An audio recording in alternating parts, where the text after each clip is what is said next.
Hi, everybody. It's Kevin and it's Donna, and welcome to another episode of the Med List. Today, Donna, it's exciting for me to be wearing my Cougar attire. A lot of Cougar pride with our next guest coming on board, and an honorary. I don't know how I'm supposed to say this, Donna, to use the word Cougar with you in an appropriate context, but honorary WSU alum, I think you should be for sure. Donna, any thoughts on the diabetes space in general? You work with so many patients. Give us a little bit of your kind of take on what the world of diabetes is looking like from your perspective. Yeah, it's getting expensive and a little bit confusing for some, but we also see people over-medicated too with their diabetes medications. So we really have to be looking at good control, not too much, so that people are having hypoglycemic episodes but making way and doing lifestyle changes too. So lots of dynamics for sure. I feel like the old 6 degrees of separation isn't necessary in diabetes. You just, everybody knows somebody, usually direct family members, that are very close with them, that are struggling with that disease state overall. Mm-hmm. And I think when it comes to our population struggling with several things, including weight management and some body dysmorphia kind of components that are happening there, it's just continuing to be an issue. So really thankful today to bring on Dr. Neumiller with us and be able to have an excellent show to get you updated on all the things you need to know. We'll see you in just a second.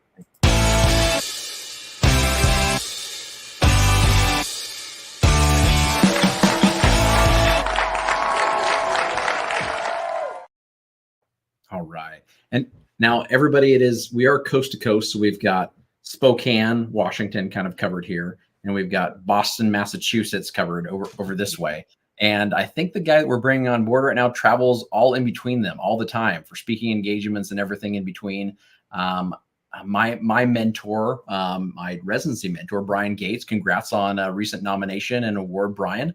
And Josh were connected in the same residency. So if I can have any claim to fame, I do a podcast with the Donna Bartlett, and I did the same residency as the Josh Neumiller. And so without further ado, I'm going to add him on board here.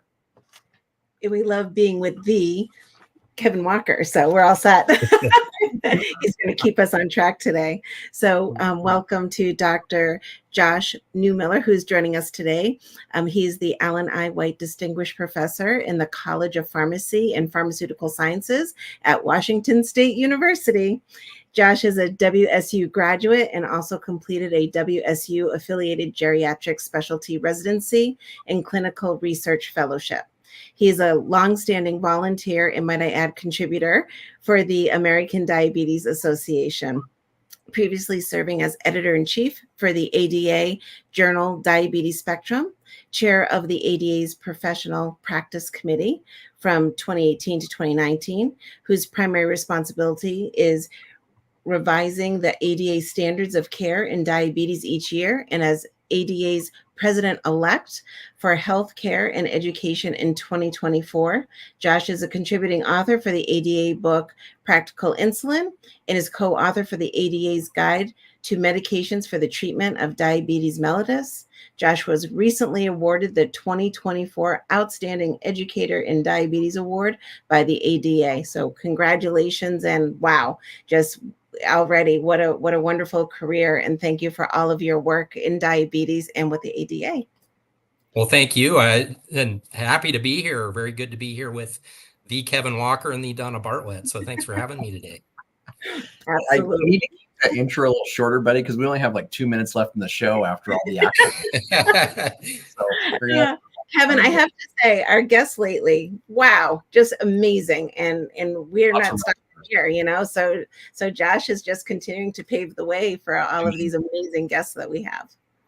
No, so true. Speaking of paving the way, Josh, give Don and I and kind of the audience, I think, just a good place to start is your career. Like, why did you get into what you're doing right now, bud? Why have you continued to climb in the direction you have to help with the advancement of diabetes management?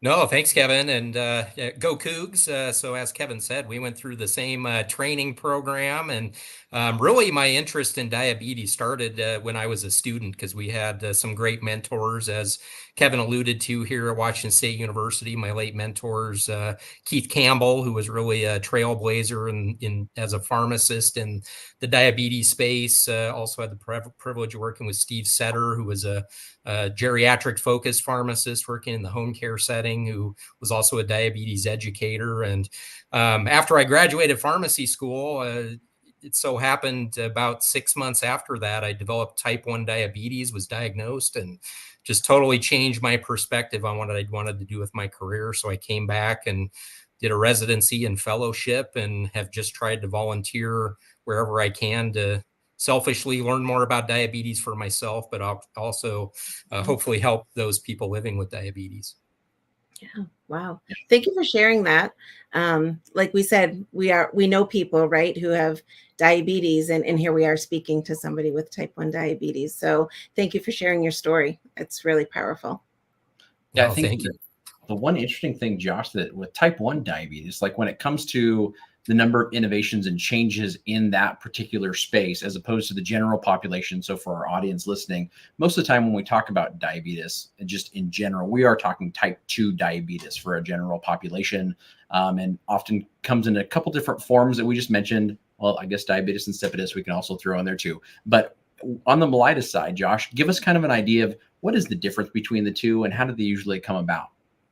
Yeah, so an important distinction, although I would say the lines are a little bit blurred, more so in recent years.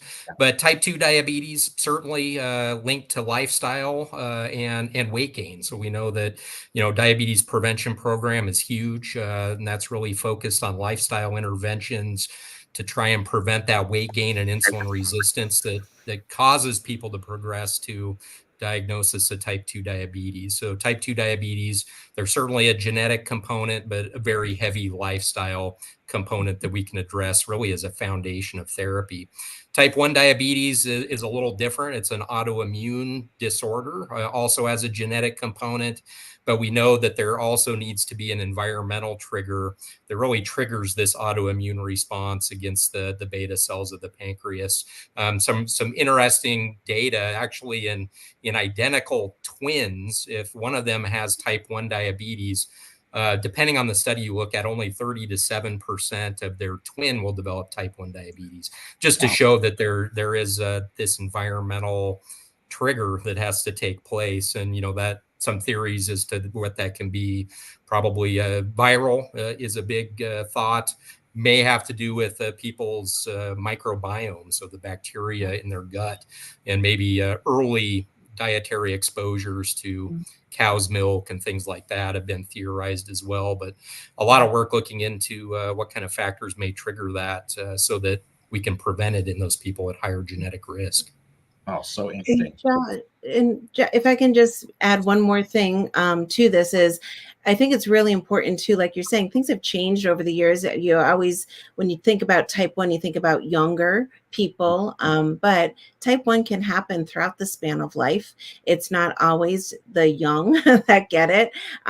So I care for my mom, and she's type 1, and she was diagnosed in her later years when she was in her 60s. So just know, I just want to make that clarification that it's not that typical, oh, someone young. It can span throughout the years, more common in younger folks, but of course, not an ultimate. You have to be a certain age. Oh, important point. And, we don't like to use those terms like juvenile diabetes anymore, because to your point, anybody can develop type 1.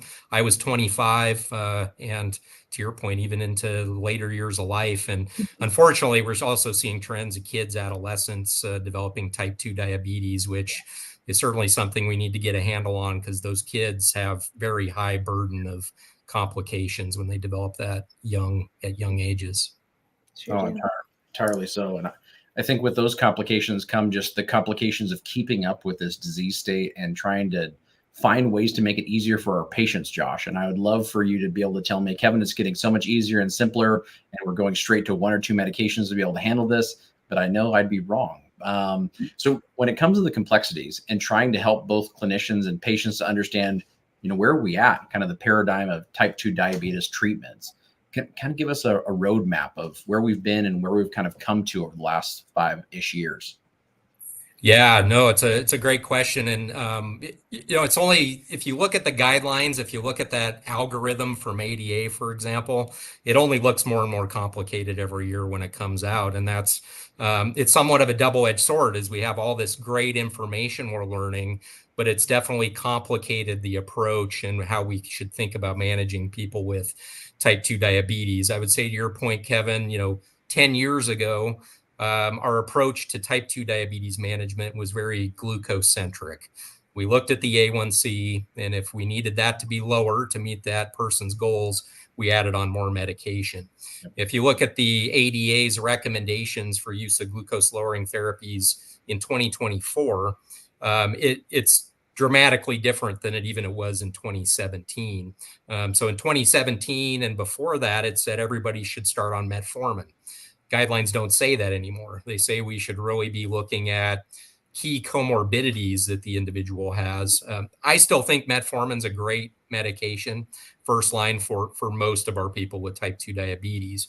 But if they do have specific issues at play where we might be able to use other therapies that have specific benefits for the kidneys and the heart, they have heart failure, we may consider some of these other agents first line, if not added on to metformin in relatively quick period of time.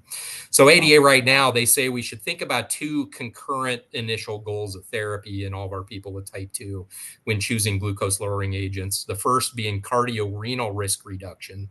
So we're adding on agents like GLP-1 receptor agonists and SGLT2 inhibitors to prevent poor outcomes. And the other is really to achieve and maintain glucose and weight management goals. So that algorithm from ADA now has 2 pathways, but really I like to think about them concurrently and how can we not add on a bunch of different medications and meet all their goals with maybe 1 or 2 medications at a time. But I would say it's really shifted from that glucose-centric approach to one that's more of a complications-centric approach, but of course really needs to be individualized. Yeah. That's so interesting because Donna, I'm sure you're thinking the same thing I am, is we used to have that 2-pronged approach, and the 2-prong was you start with metformin, then you add on to be able to drop that A1C, and you add lisinopril on board to be able to protect those kidneys. And those were about the 2 things that previously were kind of in play. Donna, anything else that you kind of recall? Well, that, and even when we're teaching students through the years too, it's always been, so what else do you use if somebody has type 2 diabetes, and what are we looking at? And they'd always, say the metformin and the glucose lowering agents. But I'm like, what else? What else do they need? What else do we have to be adding on? When you're looking at someone's med list, what else do you want to make certain that they're taking? And it was always, adding on a statin too. And there was even aspirin added on as well. So, thinking about that cardio and kidney type of side of diabetes, as well as the blood glucose regulation itself. And what I'm finding really interesting is not only are we seeing the newer diabetes meds just being used for diabetes, they are being used for other things that are cardio and kidney, such as heart failure and chronic kidney disease with or without diabetes. So these new drugs are really something that they're able to help both those with diabetes and without diabetes. I don't want to get too far away from the diabetes side of things, but we're really seeing that the medicines that have been designed for diabetes are now being pulled out for other disease states, where before we were pulling them in from other disease states to help out our diabetes patients. So a little different way that we are approaching diabetes treatment, and then also heart and kidney health too. Yeah, totally. I think with that one, Josh, I wanted to ask you then, when it comes to one drug you brought up there with the GLP-1 group, one that's probably pretty familiar for folks that are listening to us, is a medication called Ozempic, and not only being used to help with diabetes, but also being used for weight loss, right? And some of those components of obesity treatment overall, which I'm not saying that there is any problem with using it for both, but one problem that we've encountered is the fact that we've run through shortages with that individual drug, kind of coming into play.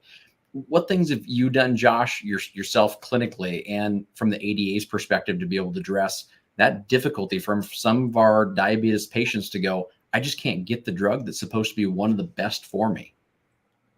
Yeah, no, it's a great question, and it's been a challenge for, I think, a lot of clinicians working with these individuals. We know these medications, for the right person, for the right reason, can create a lot of benefit, both from the weight side and from the glucose lowering side, and from the heart and kidney risk reduction aspect. And so, I think it's really been trying to find the path forward for that individual based on a variety of things, what we're trying to achieve with that medication, which may be multiple things. What are the alternatives? Can we do something within class?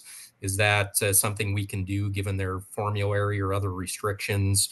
And basically, how can we bridge them until they can get access to these therapies where we do see some of these shortages? One thing we've seen as a result of this downstream is whenever medications are placed on a shortage list, that opens up for compounding to meet that shortage. So we've seen some of these compounded products becoming available for individuals. And I guess that's on the positive side, that opens up availability to those who can't access them through their pharmacy. Kind of on the potential negative side is we've seen some issues with counterfeit products that has potential safety concerns. I saw something from Medscape just yesterday, which was a series of instances where individuals were using compounded products that increase hospitalization because they're not made available in the same dosage forms where they take kind of one shot of these. They're in vial. People have to draw them up, and whenever we complicate administration, that opens up the door for problems. So it's something certainly I've been working through. What's the best approach? I think for me, and talking to patients and their caregivers and loved ones, is if you do want to go down that compounding pathway, reach out to a pharmacist or your provider to make sure you're getting it from a safe pharmacy who really is suited to do this compounding. Because I think just finding the first one that hits on your Google search, you want to make sure you're getting it from a reputable source. Yeah, I think reputable sources right now, Don, are a tough thing to always know because there's been so many businesses created out of just this shortage in general. Like there are literally compounding pharmacies that are now filling this gap. When it comes to that gap kind of being filled by a compounding pharmacy, the other piece is that sometimes your pharmacy is struggling to be able to fill these medications because they can't fill it at cost and they're filling it at a loss, overall for some of these meds that are coming through, depending on the health plan and the layout. And so there's another cost related component, which we wish in medicine that wasn't the case, but it is. Cost is always a factor. And so those compounded options, as you were mentioning, I think have to be one curated by your entire healthcare team, overall, to make sure that they're vetted and appropriate for you. But you mentioned one thing there, Josh, that I wanted to double click on a little bit. And Don, I want to get your thoughts on it. Changing formulations, like that is something that in the diabetes world, in the hospital setting where I cut my teeth to the outpatient setting, it was always something that was a real problem when it came to Novolog versus Humalog versus this insulin versus that insulin, and having to go back and forth and availability. What have you seen, Donna, to keep people safe with their med list when they are balancing, having to go back and forth between meds? Yeah, I think what years ago, the big thing was when people couldn't afford their insulin, right? Because insulin was so darn expensive. And then they would be switched to a less expensive, like the Humulin Rs or Humulin Ns or NPHs when they couldn't afford the long acting or the rapid acting insulins. And so we would have to train them as to how they're going to now be using these insulins, and also the window of also potentially having a hypoglycemic episode, because that changes as well. So those are some of the things that when you're making these changes, you really have to look at the medications themselves and what are their windows of peak and how long they're going to last and what dosages should be. If you're at a certain dose, making that correlation to another product, what should that dosing be for that product, because it's not going to be the same. So those were a lot of the factors that I had seen and still like in practice. Unfortunately, more people can afford their insulins because they have done some lower cost insulins for folks, which has been helpful. But still, I think people do run into issues with cost in general. Super helpful. And then Josh, on your side, I know we talked pre-show about the technologies that are starting to go in place to be able to allow people to manage their glucose levels, right? There's new monitors out there that can allow individuals that aren't necessarily new, but now they're becoming more popular and actually going into guidelines for usage and recommendations. Those monitors and any other things that you can educate us on, Josh, when it comes to how do we keep things straight and how do we keep people from hypoglycemic events? Yeah, no, thank you for the question. And yeah, so continuous glucose monitoring, or CGMs, I think is a huge advancement in certainly type 1 diabetes management, but also I think more so we're seeing it in type 2 diabetes and even beyond, which I think we could touch on a little bit. But I use a CGM for type 1 diabetes. I have a pump system where this continuous glucose monitor that I wear at a separate site talks to my insulin pump. If my blood sugar is going down, it tells my insulin pump not to give me as much insulin. And so it's really been life-changing for me in terms of how frequently my blood sugar goes too low. It'll even tell my pump to just stop until I'm able to rectify a certain pattern I'm in. And, given how transformative this has been in the type 1 diabetes space, we're starting to see more and more of this working into people with type 2 diabetes. I think a clear role for CGM in people on insulin who have type 2 diabetes.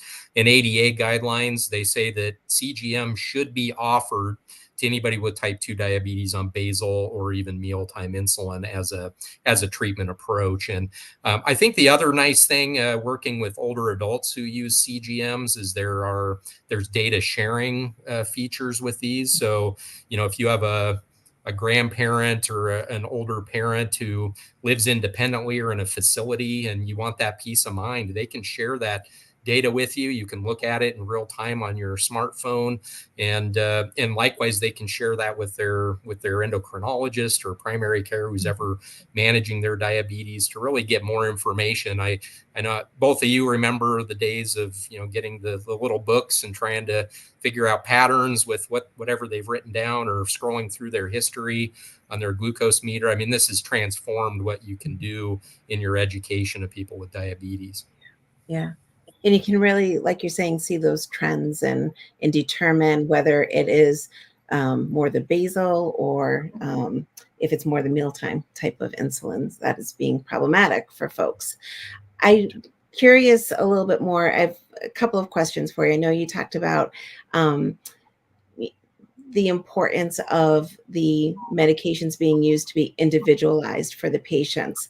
But I also believe that the ADA also has sections too as to what we are really worried about with this patient. Do they have already a history of cardiovascular disease like you talked about? Do they have a history of kidney disease? Is there difficulty with affordability? And I believe that there are different sections of the guidelines to help steer people as to the approach to take. So could you just talk a little bit more about that whole individualization and what are some of the primary things we should be looking at, especially as we're going through and looking at best treatment for each person? No, thank you. And thank you for the visual. I think this helps tremendously. But as you can see here, you could see there at the top in the green and yellow are those two concurrent goals I alluded to earlier. That one on the left is cardiorenal risk reduction. The one on the right is really focusing on lowering glucose, A1C, but also keeping in mind what that individual's weight management goals are, and the impact of various therapies, what they might have on that. I know I've worked with a lot of people where they're being told by their healthcare team, you need to be more healthy, you need to work on your diet, you need to exercise more, and then we put them on a sulfonylurea or insulin. That's working against them, and they feel like a failure. So this is really speaking towards keeping that whole picture in mind and making people successful. But to your point, Don, on the left, this algorithm currently really speaks to some key comorbidities. So the blue column is really those who have established atherosclerotic cardiovascular disease. So if they've had an MI, if they've had a stroke, revascularization procedure, or if they're considered high risk, they're over the age of 55, they have a lot of metabolic comorbidities. We might consider this from a preventative standpoint. If they fall within that bucket, ADA says we should use a GLP-1 receptor agonist, which we've talked a little bit about today, or an SGLT2 inhibitor with evidence of cardiovascular disease benefit. And the way the ADA really qualifies that is those agents that have expanded indications based on some of their outcome trial data. The red column is heart failure. So if people have heart failure, ADA says they should be on an SGLT2 inhibitor preferentially. And we have lots of different studies in people with diabetes and without, to Donna's previous point, that we're seeing SGLT2 inhibitors recommended within general heart failure guidelines, whether people have type 2 diabetes or not. And then the kind of brown color there on the right is kidney disease. So currently ADA says that if people have type 2 diabetes and CKD, they should be treated with an SGLT2 inhibitor, provided their EGFR or their kidney function is at a certain level, and they've qualified that as above 20, and that we keep those agents on board even if they progress to needing dialysis or kidney transplant. And just something I'll touch on anecdotally about SGLT2 inhibitors, they work to lower blood sugar by pushing glucose out into the urine through the kidneys. And so we need them to have good kidney function for those to work. But in the context of kidney protection, we use these all the way until dialysis or transplant because they have other benefits in the kidney to lower inflammation, oxidative stress, and probably others to protect those kidneys. So this is really where that individualization comes in. And what I think is really new compared to that glucose-centric approach we talked about before is that ADA recommends we add these agents on regardless of what their A1C is or the need for glucose lowering. So even if we have somebody at an A1C of 6.9, so they're below 7, and they have an MI, so they're in that ASCVD arm, ADA recommends that we make room for one of these evidence-based therapies. And by making room, I mean, if they're on a sulfonylurea or insulin or another therapy, we have to take something off to add this on for complexity reasons from practical standpoint, but also to keep them safe, because even though these agents have low hypoglycemia risk, when we add them on to hypoglycemic agents, we increase their risk for having a poor outcome. Yeah.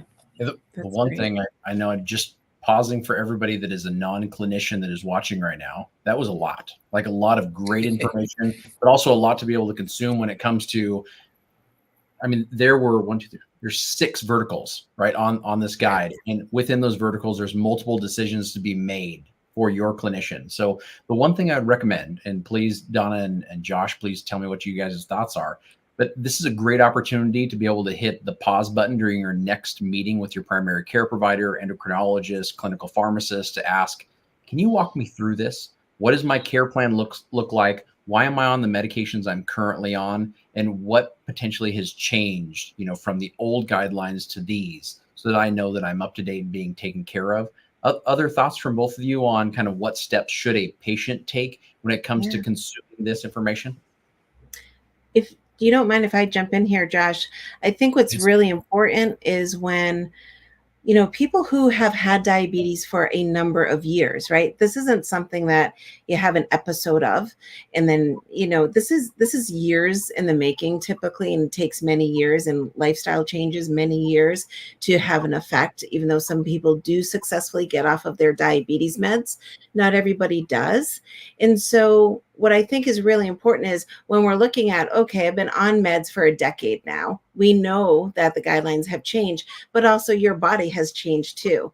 And like Josh was saying, all right, now I've had an MI within that 10 years. Am I on the right meds for now having an MI and also still having diabetes? So what is changing in my own body? And am I on the correct medicines? Should I be switching something out and taking something else instead? So I think those are really important questions. And we want to empower people to have these better conversations with their providers and have the providers be thinking about this as well as to, what's going on with this patient? What are the big hitters that we have to be thinking about so that they have the best optimized medications available to them? No, couldn't agree more. And I think it's a huge paradigm shift, and it takes time to really implement this. And so I really echo the comments made that, if you could be your own best advocate, whether that be for yourself or your loved one, to ask the question, because, for so long, we've been targeting that A1C of 7% or below.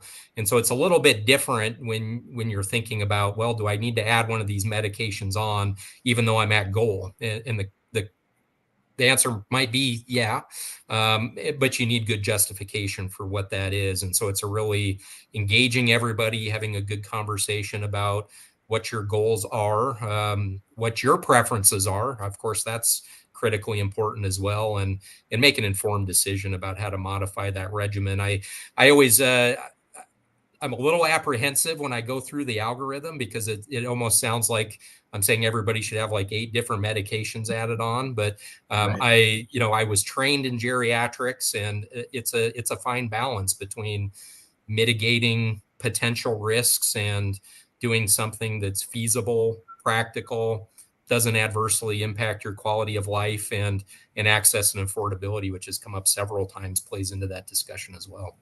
Oh, that's great. I remember several years ago, Josh and Donna, that I ran across a study that was talking about how long medicine takes to evolve to guideline implementation. So basically, it was saying 7 to 10 years, you put a guideline out there, the rest of medicine will catch up to that in 7 to 10 years after the guideline has been put into place. And right now, Josh, I've got this crazy thing to tell you, an expert in the ADA space. Guidelines are coming out hot and heavy and fast. Like, they're happening nonstop. So we don't have 7 to 10 years to catch up. And the other problem that ended up happening, that study was looking into how many either one adverse outcomes or non-optimal outcomes occurred because we were that far behind, when it came to our overall implementation. Let's talk the other side of the coin. What about clinicians? Like, how do they stay ahead of this kind of information, or let's just stay with it, not even ahead, just stay with this information to be able to implement this into practice successfully? We'll reverse order. We'll go Josh first on this one.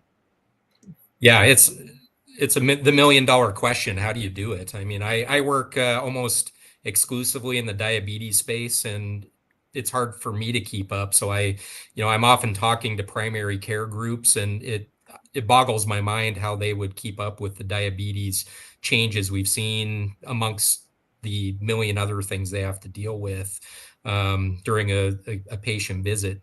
I think really, to your point, Kevin, we have seen these guidelines come out so quick, and we have guidelines from different organizations that sometimes don't say exactly the same thing, or they say it different enough that it can even cause confusion. And I think that is harmful in terms of if you cause confusion, people aren't going to move forward with that recommendation. And so I know ADA has been really thoughtful in terms of trying to collaborate with other organizations and align some of these recommendations. So I had the privilege of sitting on a consensus document in kidney disease that was between ADA and KDIGO, which is one of the major kidney disease organizations, where they brought people from both groups together and said, okay, let's say the same thing here with how we manage people with diabetes and kidney disease. ADA also, in their cardiovascular section, asks ACC and AHA to weigh in. So the ADA isn't saying things differently about how to manage cardiovascular disease with statins and aspirin that was brought up earlier than the major cardiovascular organizations. I think there's always room to improve because there's so many organizations and so much data. I think to really keep up, I think you have to really know where to go for concise, up-to-date information. ADA, they update their recommendations every year, which is pretty quick compared to many other organizations. I would just recommend people go to diabetes.org. You can Google ADA standards of care, and they have a variety of resources available there. One I would highlight that was improved this year dramatically are the abridged standards of care for primary care professionals. And it takes the ADA standards of care and basically just boils it down to the key points, often in kind of an infographic format. This is readily downloadable and accessed. Yeah, so thank you right there. And, you can print out certain handouts and visuals and place them, in the clinic, keep them on your desk. I think that's one way to stay up to date. ADA and a lot of other organizations also have apps that you can download. So I have an ADA Standards of Care app on my phone if I want to refer to it. And it, asks you very specific questions, like if you want to add on a medication, what comorbidities do they have? And it gives you kind of those core recommendations. And of course, you then use clinical judgment to decide if you agree with those recommendations. But it is a way to kind of streamline the process and the information. I love that. Don? So I'm thinking a little bit more with your background in geriatrics, all of our background in geriatrics. We have often, like you pointed out, look at A1C and how aggressive treatment is for some older adults, and what A1Cs do we start getting more concerned about, and which ones are we kind of like, it's okay, we're not so worried. But just thinking about this whole simplification of trying to optimize older adults' medications, I think we still have to look at A1Cs, of course, because that's what we are doing. Like, I think it's an important factor. And then some of these other items.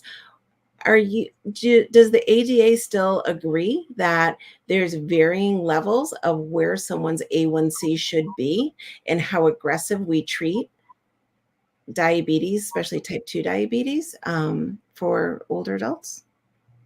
Yeah, no, thank you for the comment, Donna. And I guess I think it's a nice segue from your previous question about really individualizing therapy. We talked about the comorbidities, but ADA also has dedicated sections for older individuals, children and adolescents, pregnancy. And so you can really go to those sections and get some additional information. This is the infographic. Thanks for pulling that up for the older adults section, which really gives some consideration for what might be an appropriate A1C target. And they really contextualize it in terms of comorbidity and burden and concepts of frailty that we often speak about in older populations. I think, where it becomes nuanced, I think for me is, I think first takeaway is all people don't need to be treated to an A1C less than 7. We have to look at the big picture and decide what we think is safe and appropriate for them. I think with some of our newer agents now, it's shifted my thinking a little bit. So the goal I want to achieve in somebody who's an older person might differ depending on what therapies they're using and are available to them. So if they are on, one of these newer agents that can achieve lower A1Cs without any hypoglycemia, I'm not necessarily going to back off therapy in an older person who has an A1C of 6.3 but never has hypoglycemia. But if I am, kind of stuck with tools that are available to that individual that does carry hypoglycemia risk, I'm not going to be pushing too hard. And I think the other thing to remember too is we often think about A1C less than 7. Those are the people that are going to have a lot of hypoglycemia. Maybe not. We know now that we can have people have A1Cs in the high 8s and they're having hypoglycemia all the time. So I think it's really For me, it's not being A1C focused too much, but using that as a general guidepost to make our decisions. And cutting back to our previous discussion, for some of these people, if I'm thinking in the back of my head, maybe they do have some hypoglycemia unawareness, and there might be something unrecognized that's problematic. Getting them on short-term CGM just to get a good picture of things, and then making appropriate adjustments to therapy. I think the other piece is simplification. We have to put people on regimens they can manage, they're comfortable with, and that may mean backing off a little bit in terms of the intensity we want to achieve with the A1C. And curious your thoughts as geriatrics experts as well. I actually have a follow-up question, if you don't mind, on this whole Please. geriatric side of things, is looking at our type 1 diabetes folks. They're living longer too, right? Because of technology and being able to do this. And what I've struggled with as I've practiced is we see all the time, oh, you can't use these new meds in our type 1 diabetes patients. But what about the type 1 diabetes patients that might have a heart attack, that might have kidney disease? And, what is it, just because it's not tested? Or is there really some fundamental reason as to why we cannot use these new meds that aren't really going to be an issue with A1Cs or hypoglycemia, but they still can be cardio and kidney protective in older adults with type 1 diabetes? No, thank you. Excellent question. And certainly something that's on my mind too, as I'm seeing more of these kind of older population with type 1 diabetes. I think to your very nice point earlier, we've seen these agents being granted indications for their heart and kidney protection, irrespective of type 2 diabetes. We have not formally tested these for those outcomes in type 1 populations, but I think in my mind, if they work outside of type 2 diabetes and we use them in the general public, I think I lump type 1 in with those groups. So I think it comes down to how the prescriptions are written. They're not being used at that point in time for glucose lowering. I think there are some unique safety considerations with these agents. So one of the SGLT2 inhibitors, sotagliflozin, is the generic name. We went before the FDA to be approved to treat type 1 diabetes from a glucose management standpoint.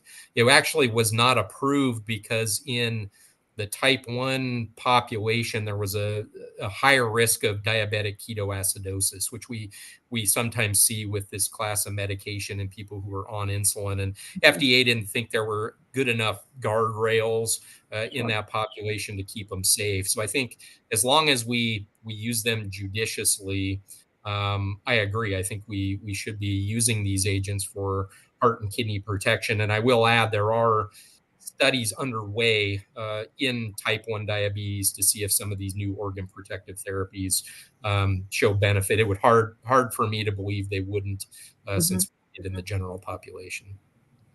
Speaking of the benefit piece there that you guys jumped into, and Donna, thanks for that question. That was super helpful on adding those elements to type 1s. Connecting it back to the type 1, type 2 conundrum with CGMs, right? We're using continuous glucose monitors to be able to monitor type 1 diabetics for quite some time now.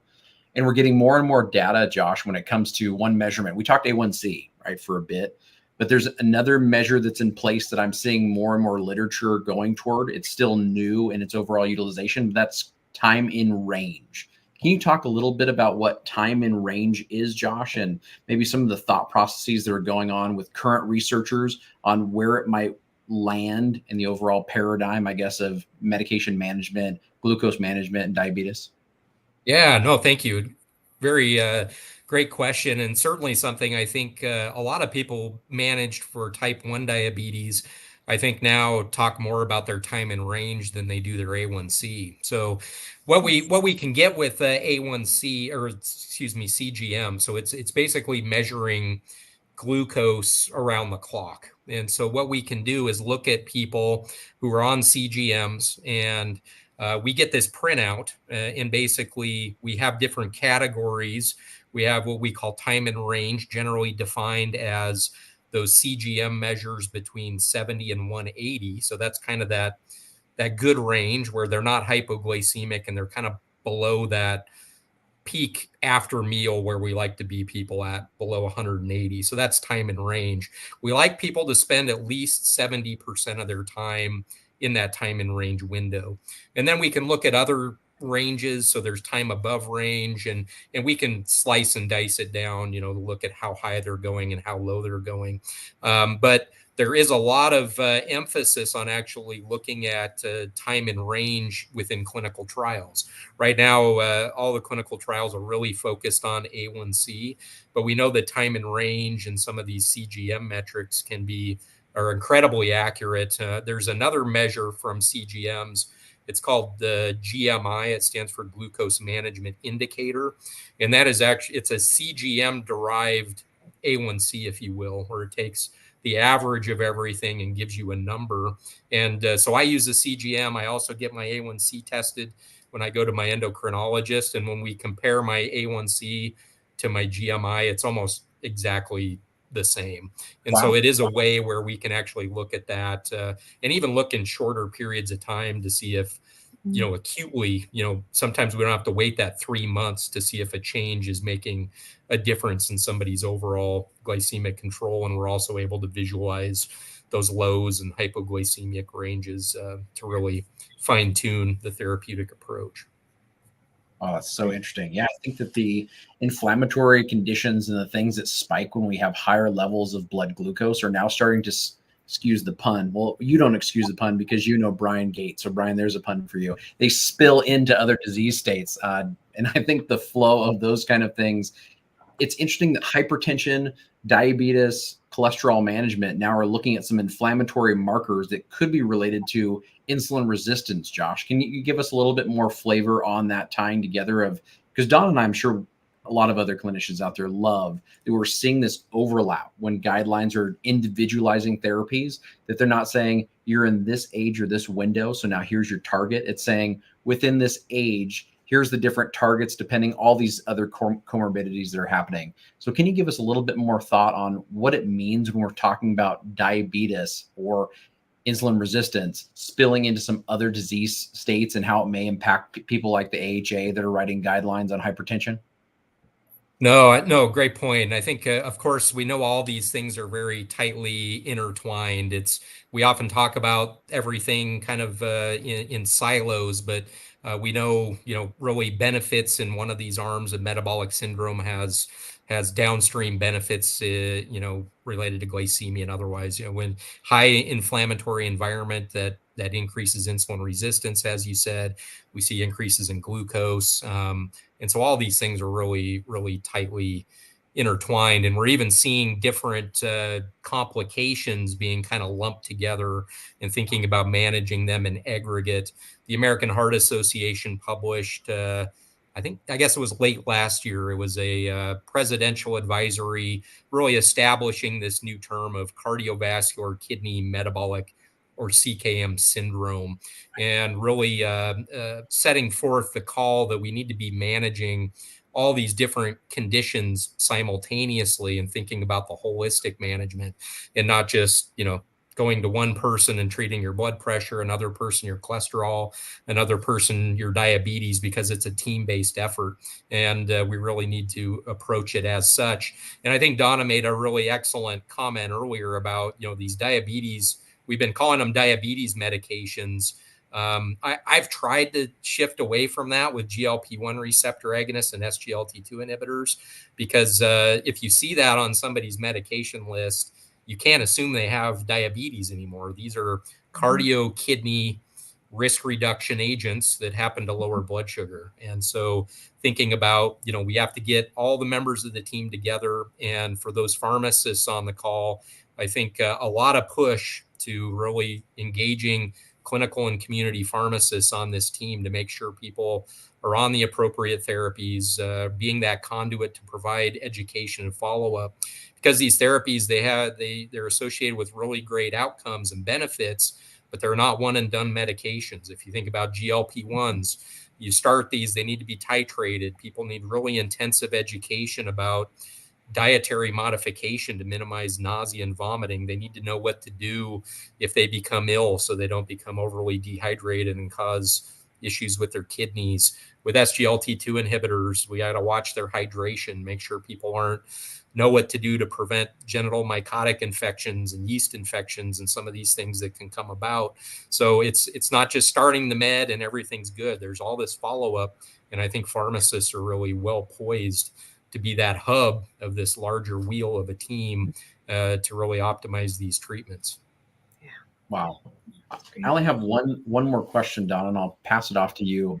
We talked about drugs, we talked about treatments, but oftentimes on the med list, we try to go, how do we get rid of those, right? How do we eliminate as many as we possibly can? Josh, what are you seeing right now in the literature when it comes to, I've seen lots of things, especially related to Alzheimer's of late, talking about what are the impacts of exercise on things that aren't necessarily pathology? So Kevin, what are you talking about when you're saying that? Meaning that when we're tracking a disease state, oftentimes we're looking at some kind of biological marker like blood glucose or tau protein levels or anything along those lines that we're trying to target and manipulate in one way, shape, or form. And we haven't necessarily seen direct correlations in the data of these things are impacted by exercise, but we have seen in the data that the outcomes are better for individuals. So they're not developing dementia as quickly, right? Those kind of things when exercise is part of the daily regimen. What about in the diabetes space or the world that you're very familiar with? What are you seeing in the diet and exercise spaces that we can learn from and start incorporating into these guidelines? Oh, definitely. And going back to all the different sections of the ADA guidelines, there's certainly an emphasis on lifestyle. I mean, we opened it up talking about the differences between type 1 and type 2 diabetes. Certainly type 2 diabetes, we know what people eat and the amount of physical activity they're engaging in is critically important for managing their diabetes. And, if we can optimize their lifestyle, we can get away with less medication often. And so I think to really be medication sparing, it's really engaging our colleagues. We as pharmacists, we can certainly provide a lot of that education, but whenever I can, making sure people are seeing my dietitian colleagues or exercise physiology colleagues to really optimize that, because you can't underestimate how important it is. We talked about the GLP-1s and weight loss. Another thing in the news is, losing lean body mass. And so educating people that, they're going to have weight loss with these medications, but it's not restricted to their fat mass. And they should be engaging in resistance training to really keep that lean muscle mass on board so they don't have that wasting. So we really need to do everything we can, make appropriate referrals, and not forget about lifestyle really being the foundation. Yeah, for sure. So Josh, so much great information today, and just thinking about some of the risk versus benefit, right, of these medicines, and risk versus benefit when we're diagnosed and as we continue on treatment too. So I think it's just so important that people weigh that, and like we talked about, have those conversations in both provider side and patient side, really thinking about, should this be continued? Is it the appropriate medication for you? Or do adjustments need to be made? So I really thank you for bringing that to our attention. And I think that that's a really important factor. And I love all the information you gave on the ADA. I'm like really interested in sharing some more of that information with patients as I get back to my clinic site this fall. But just curious, if you had to really tell providers what we should be doing and what's the most important thing that we can be doing as providers for patients, what would you say is the number one thing on top of your list and maybe the ADA list? Yeah, I think on top of my list, I think it's to the point Kevin, I believe, made earlier, and that's just making sure we're constantly reevaluating the priorities and needs of the individual. So, people might come in, they might have new comorbidities. Maybe some of those agents that have been on for a long period of time are no longer meeting their needs, and we need to change things. So I think where often we like to not rock the boat. I think with some of the new evidence and guidelines, I think we need to reevaluate and see if we should make some changes, even if that A1C is 7%, to really optimize outcomes for our patients. Yeah, it's great. Wow. Thank you. No, it's perfect. Well, thank you both. Josh, thank you for joining us. Always a pleasure. I think a Go Cougs has to happen here when we hear Josh talk and get to enjoy all the thoughts on diabetes. For all those that have listened, I hope you guys enjoyed this episode of the Med List. You can check out the Med List on YouTube, Facebook. You're going to have to help me, Donna. LinkedIn, Spotify, Apple Podcast, and I know the list is longer. So all those locations will be able to check them out to hear more incredible guests like Josh talk about why it matters to pay attention to your meds, both as clinicians and as patients. So hopefully we will see you guys all very soon and have a beautiful rest of the week. Thank you.